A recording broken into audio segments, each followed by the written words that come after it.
Hello student, how are you? Fine, fantastic, very good. हम बात कर रहे हैं chapter third atoms and molecules, 9th class. और इसके लास्ट वीडियो में हमने बात की थी कुछ बेसिक, स्टार्ट किया चैप्टर ये ना, मॉलिक्यूल्स क्या होते हैं, एलिमेंट क्या होते हैं, क्लियर। इसकी हिस्ट्री के बारे में बात की थी, राइट। और सबसे मेन इम्पॉर्टेंट लवेजर के लॉज डिस्कस किए थे। तो अच्छे से वो वाला वीडियो वॉच करें, हर एक पॉइंट क्लियर करें, साथ में नोट्स लिखते रहें। एक एक पॉइंट है वो आप अपनी नोट करते हैं, ठीक है। Practice will you make perfect, right. तो आज अपन बात करते हैं एटम्स के बारे में ही। एटम्स के बारे में कुछ डिस्कशन किया था अपन ने हिस्ट्री के बारे में, आज डिटेल से पढ़ेंगे। हमने कहा था कि जो एटम्स होते हैं smallest part of the matter, ठीक है। जो कनात था, उसने इंडियन साइंटिस्ट था, उसने बताया था कि स्मॉलेस्ट पार्ट को मैटर कहते हैं। उसके बाद कात्यायनी आया था, फिर आया था लिशिपस आए थे, उन्होंने एटम नाम दिया था, ठीक है। फिर उसके बाद जो जितने भी पॉस्टुलेट थे इन साइंटिस्टों के, कोई उन्होंने एक्सपेरिमेंटली या फिर प्रूव नहीं किया था, ठीक है। ऐसे ही बस बोल दिया, एक पॉस्टुलेट दे दिया, एजम्पशन दे दिया कैसा होता है ना, वो क्या होता है, कैसे होता है, वो प्रूव कुछ नहीं किया था उन्होंने, ठीक है। तो फिर नेक्स्ट साइंटिस्ट आए थे जॉन डाल्टन, इंग्लैंड के थे ये, जॉन डाल्टन। इन्होंने एक एटॉमिक थ्योरी दी थी, गेव एटॉमिक थ्योरी, ठीक है। केमिकल रिएक्शन होती है, उनके अंदर एलिमेंट्स कितने पार्टिसिपेट करते हैं रिएक्शन के अंदर, राइट। कितना उनका अमाउंट है वो रिएक्शन करता है ना। एक मैंने पहले आपको एक्सपेरिमेंट बताया था कि अगर अपन वाटर के अंदर पोटेशियम परमैंगनेट डालते हैं, ठीक है, तो वो डिवाइड होता है और पानी पूरा कैसे होता है, रेड हो जाता है। फिर उस वाटर को अपन थोड़ा फ्रेश वाटर में डालते हैं तो वो और थोड़ा वाटर, जो फ्रेश वाटर था वो और लाइट हो जाता है, ठीक है। फिर उसी वाटर को और किसी फ्रेश वाटर में डालते हैं तो फिर धीरे धीरे वो लाइट अप होता रहता है कलर, ठीक है। और एक टाइम ऐसा होता है कि कलर और लाइट नहीं हो पा रहा है। इट मीन्स इसमें हो क्या रहा है, इसमें एटम्स है वो, मैटर है वो पूरा डिवाइड हो रहा है। मैटर कौन है इसमें? पोटेशियम परमैंगनेट, जो कि रेड पिंक टाइप का होता है, क्लियर। तो हर बार वो डिवाइड हो रहा है, कलर लाइट हो रहा है, राइट, ओके। अब डाल्टन ने कुछ पॉइंट दिए थे एटॉमिक थ्योरी के बेस पर। फर्स्ट पॉइंट दिया था उसने कि the smallest particles of matter is matter, atom. The smallest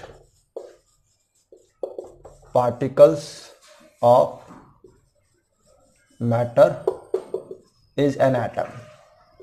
ये इसका फर्स्ट एजम्पशन था, राइट। फटाफट सब लिखो, फिर मैं बता रहा हूँ क्या है ये। सेकंड है atoms of matter can not be divide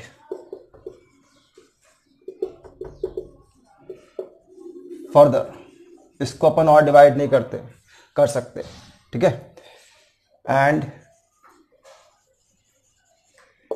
atoms in reaction can not be destroy और क्रिएट।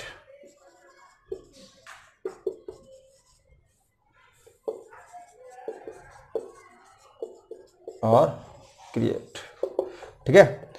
एटम्स है वो रिएक्शन के अंदर, कभी ऐसा नहीं कि नया एटम आ गया, है ना, कोई एटम था वो चला गया। एटम्स जो होता है वही उनका पोजीशन चेंज होता है, उनका सिर्फ रीअरेंजमेंट होता है। मतलब एक एटम है वो दूसरा आके बैठ गया। सपोज अगर मैं बॉटल लेता हूँ H2O2 give rise then H2O, water बन रहा है। तो इस वाटर के अंदर H और O दो एटम ही है ना, कोई दूसरा एटम नहीं आया इसमें। कोई भी रिएक्शन होती है उसके अंदर जो रिएक्शन पार्टिसिपेट करते हैं वो ना तो ख़त्म होता है और ना ही नए आते हैं, सिर्फ उसी टाइप के एटम में आपस में उनका पोजीशन चेंज होता है, ठीक है। तो यहाँ पर H ने अपना पोजीशन चेंज किया, क्या बन गया, वाटर बन गया, राइट। अभी जरूरी नहीं कि जो प्रॉपर्टीज H2 और O2 की वो प्रॉपर्टी वाटर की हो। ऑक्सीजन है वो थोड़ी कैसी होती है, बर्निंग में सपोर्ट करती है। हाइड्रोजन होती है वो कैसी होती है, ये एक तरह से एज ए फ्यूल में यूज़ करते हैं इसको, हाइड्रोजन गैस को। तो जो वाटर है वो बहुत ही कूल नेचर का होता है, ठीक है। अब आप कहो कि सर H2 इतनी खतरनाक है तो वाटर इतना डेंजरस क्यों नहीं है, बिकॉज ये एक कंपाउंड बन चुका है, ये एक एलिमेंट है, ये भी एक एलिमेंट है। जब एलिमेंट मिक्स होते हैं रिएक्शन हो रखी है इनमें, ठीक है, तो जरूरी नहीं कि जो प्रॉपर्टी होती है कंपाउंड की या फिर प्रोडक्ट की वो मैच करे प्रीवियस एलिमेंट से, ठीक है। तो डाल्टन ने कहा था कि रिएक्शन के अंदर जो भी एटम होते हैं सिर्फ उनका रीअरेंजमेंट होता है, कोई भी नया एटम नहीं बनता है, ना डिस्ट्रॉय होता है। क्लियर, ये पॉइंट भी उसने बताई थी। फिर देखो atoms of same element are same elements have same kind of atom. लिख लो इसको, अगर मेरे पास एक गोल्ड की रिंग पड़ी है ना, ये गोल्ड की है, इसमें सारे एटम किसके हैं, गोल्ड के होंगे। सिंबल क्या होता है गोल्ड का, AU बोलते हैं, ऑरम, ठीक है। और मेरे पास ये एक गोल्ड का ऐसा बॉक्स पड़ा है, गोल्ड का है, तो इसके अंदर सारे एटम किसके होंगे, गोल्ड के होंगे, है ना।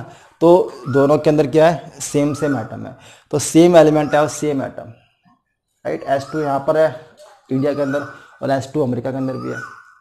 तो ऐसा है कि यहाँ पर H2 का हाइड्रोजन गैस का फॉर्मूला H2 है और वहाँ पर जाके H3 हो गया या फिर H3O हो गया, है ना। तो एलिमेंट अगर सेम है तो उनका एटम भी क्या होगा, सेम होगा। फिर देखो different elements have different kind of atom.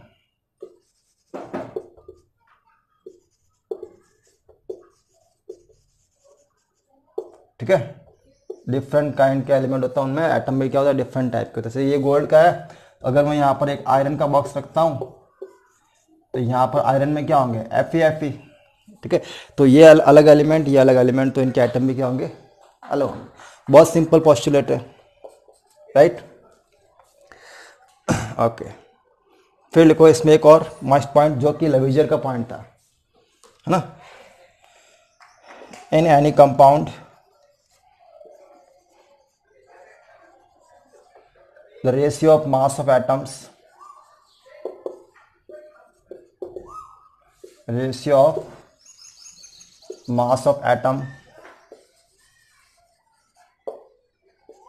will be constant। ठीक है, सेकंड लॉ ऑफ लवेजर जो अपन डिस्कस करते हैं लास्ट वीडियो के अंदर, constant law of constant proportion, है ना। कंपाउंड के अंदर जो एटम का मास रेशियो होता है क्या होता है, मतलब कांस्टेंट रहता है। ठीक है, H2 में कितना होता है, इधर 2 इधर 8, 1 और ये क्या 16, 1 और 8 का रेशियो होता है वाटर के अंदर। तो जो रेशियो आ रहा है मास का वो क्या रहेगा, वैसा कांस्टेंट रहेगा, चाहे कहीं पर भी वाटर है। क्लियर, चलो ये तो जो पॉइंट था, सेकंड लॉ था लवेजर का, वही है। एक और पॉइंट है, okay, in compound the ratio of number of atom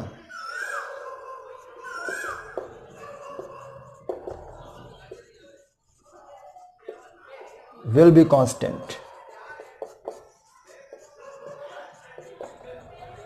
क्या बनी हुआ, इस पे तो अपन मास रेशियो ले रहा है। ठीक है, कितना मास रेशियो है, 1 और 8। मैंने कहा था कि एटॉमिक मास आपको लर्न करना, लास्ट वीडियो के बाद पूरी टेबल बताई थी मैंने आपको। ठीक है, तो वो आपको लर्न करनी है, मास एटलीस्ट 1 to 20 एलिमेंट के आपको लर्न होने चाहिए। ठीक है, तो मास रेशियो वो कांस्टेंट है, वो कौन सा लॉ था, सेकंड लॉ था लवीजर का, तो वो पॉइंट है 5th नंबर डाल्टन का। और एक नेक्स्ट पॉइंट है कि जो एटम के अंदर, कंपाउंड के अंदर एटम का रेशियो है, सपोज H2O वाटर, इसमें एटम कौन है, H और O, इनका नंबर कितना है, इसमें 2 एटम है, इसमें कितना है, O कितना है, 1 एटम है, तो रेशियो कितना हो गया, 2:1। तो ये 2:1 क्या है, इसका नंबर ऑफ एटम रेशियो है। ये भी वैसे कांस्टेंट रहेगा, ऐसा नहीं कि जो अमेरिका में वाटर वहाँ पर H3 हो गया, नहीं। ठीक है, वाटर के अंदर एटम का जो भी कंपाउंड है उसके अंदर एटम का रेशियो क्या रहेगा, हमेशा कांस्टेंट रहेगा। क्लियर, अगर मैं लिखता हूँ अमोनिया NH3, तो इसमें कितने H है, 3, N कितना है, 1, तो रेशियो कितना हो गया, 1:3 रेशियो।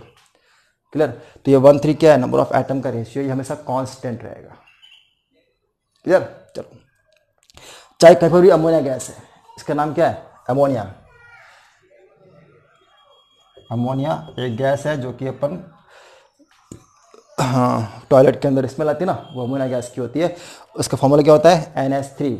ठीक है, एटम कितना है, 1-3। अगर मैं कहता हूँ उसका मास रेशियो कितना है अमोनिया का, अमोनिया के अंदर मास रेशियो कितना होगा, तो नाइट्रोजन का होता है 14,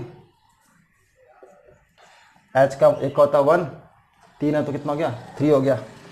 तो 14-3 ये हो गया इसका मास रेशियो। क्लियर। तो ये सारे पॉइंट थे डाल्टन के, अच्छे से इनको आप नोट करो।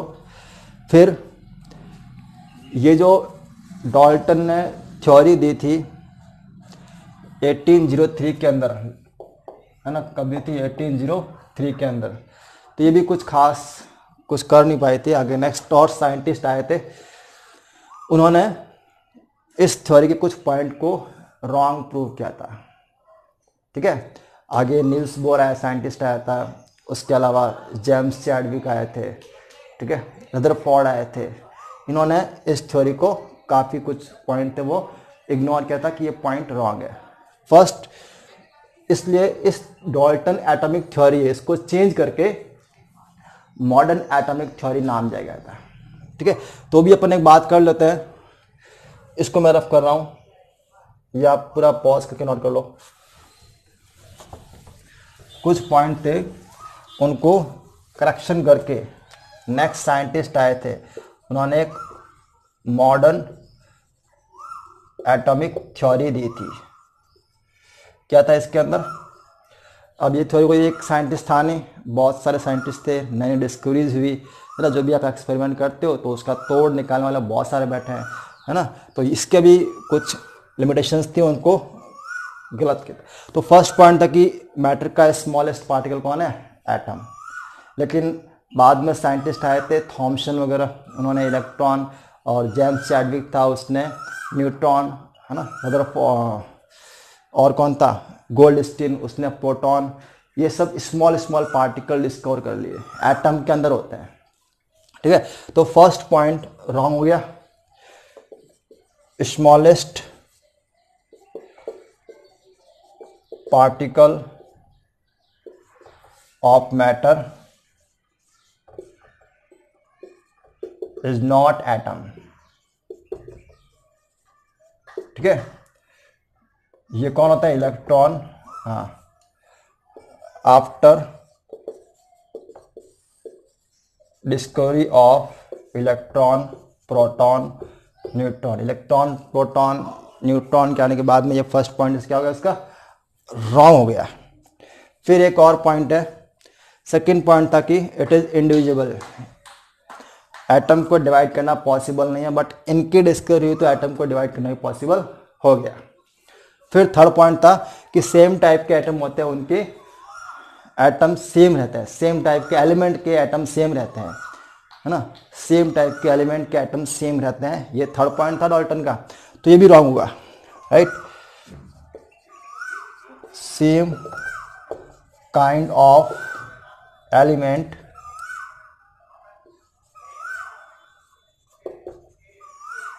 may have some difference। अब क्या डिफरेंस, इसके लिए आप एक आगे पॉइंट आएगा, आइसोटॉप्स, एक डेफिनेशन आएगी, आइसोटॉप्स क्या होते हैं। ठीक है, तो बता रहा हूं मैं, कुछ एटम, जैसे अगर मैं बताऊं कार्बन, कार्बन का नंबर कितना होता है, 6 होता है। कितना होता है, यहां पर एक कार्बन का पीस पड़ा है, ये कोयला पड़ा है कार्बन, और ये वाला भी कार्बन कोयला है, ये भी C1, ये वाला C6, दोनों का नंबर सेम ही है, C6, S6 नंबर पे आता है ये। ठीक है, बट इनके अंदर मास डिफरेंट है, इसका मास है सपोज 12, इसका मास 13 है। तो है दोनों एटम कार्बन के ही है ना, एलिमेंट दोनों सेम है, बट इनके मास डिफरेंट आ रहे हैं, इसका 12 है, इसका 13 है। अब मास कैसे निकालते हैं अपन आगे बात करेंगे, टॉपिक है उसके ऊपर, एटॉमिक मास कैसे आता है, प्रोटॉन प्लस न्यूट्रॉन को ऐड करने पे आता है। ठीक है, तो इसके अंदर प्रोटॉन और न्यूट्रॉन का सम कितना आ रहा है, 12 आ रहा है, इसमें आ रहा है 13 आ रहा है ना, ज़्यादा होता है न्यूट्रॉन इसलिए, राइट। तो मास डिफरेंट आ गया। अब मास डिफरेंट आ गया तो एटम क्या है, अलग अलग है ना। एलिमेंट सेम ही, ये भी कार्बन ये भी कार्बन ही है, लेकिन मास डिफरेंट होने से क्या हो गया, ये पॉइंट सेकंड और थर्ड पॉइंट तो क्या हो गया कि जो एलिमेंट है उनके एटम सेम हो ये जरूरी नहीं है, क्योंकि मास डिफरेंट हो सकता है। ऑक्सीजन 16 भी होता है, ऑक्सीजन 17 भी होता है ना। तो ये मास डिफरेंट है, राइट। चलो फिर देखो नेक्स्ट पॉइंट क्या था कि डिफरेंट एलिमेंट है वो हमेशा उनके एटम हमेशा डिफरेंट ही होंगे। ये नेक्स्ट पॉइंट था, 4th number point, right. Not compulsory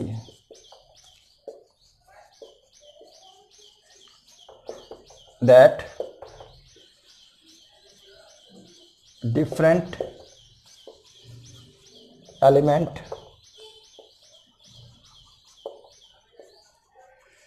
have different atom, have always different atom।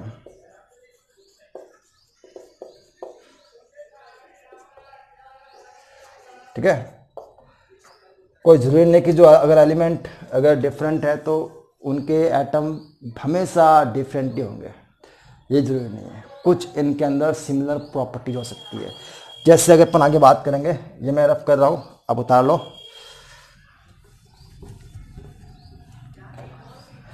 कुछ उनमें सिमिलरिटीज आ सकती है ना। मेरे पास ऑर्गन गैस है, ऑर्गन गैस इसका होता है नंबर 18, ठीक है। और मेरे पास कैल्शियम पड़ा है 20 नंबर है। दोनों अलग अलग एलिमेंट है ना। कैल्शियम मीन्स कैल्शियम होता है, राइट। दोनों अलग अलग एलिमेंट है ना। बट इनमें कुछ सिमिलरिटी है। क्या सिमिलरिटी है कि दोनों के मास सेम है, 40। अगर याद है आपको तो मत बताया, मैंने आपको लिखा रखा है 1 to 20 एलिमेंट के अंदर मास लिखा रखा है। तो इसमें ऑर्गन और कैल्शियम के सेम मास आता है, तो मास सेम है। तो ये पॉइंट रॉन्ग हो रहा है कि डिफरेंट एलिमेंट के हमेशा एटम डिफरेंट ही होते हैं, है ना। कुछ इसमें सिमिलरिटीज हो सकती है, राइट। नाइट्रोजन 14